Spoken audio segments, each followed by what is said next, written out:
lâu chê chung pathian ruat sa Israelena tur thei to pin kan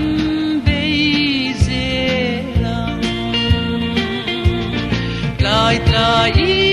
lên col qua lâu thim hian riang mo sir valeng yangi ria na run kan vai tuk lâu ram duaya pia lei mun rem kan bele kan ngai bilong e vang kholai tual nuam ram le nam mangai mi sang val rual hian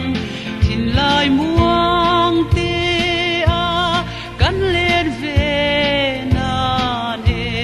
kan thang thin chol bu grun nuwa lai lai in len gol khwa lo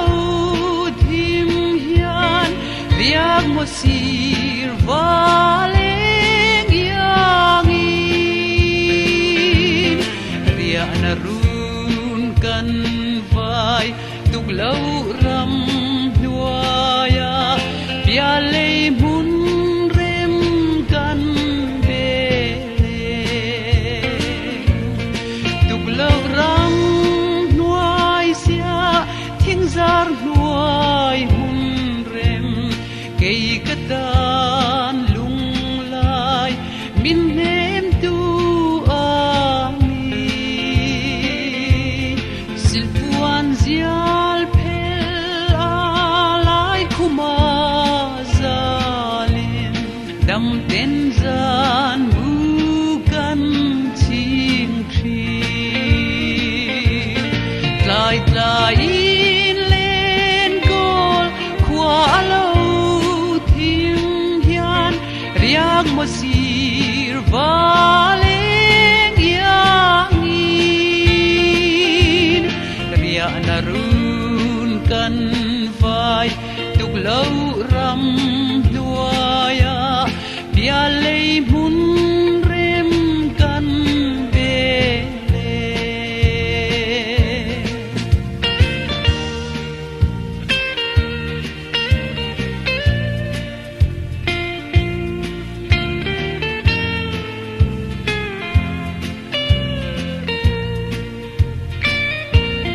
lên đất lang adang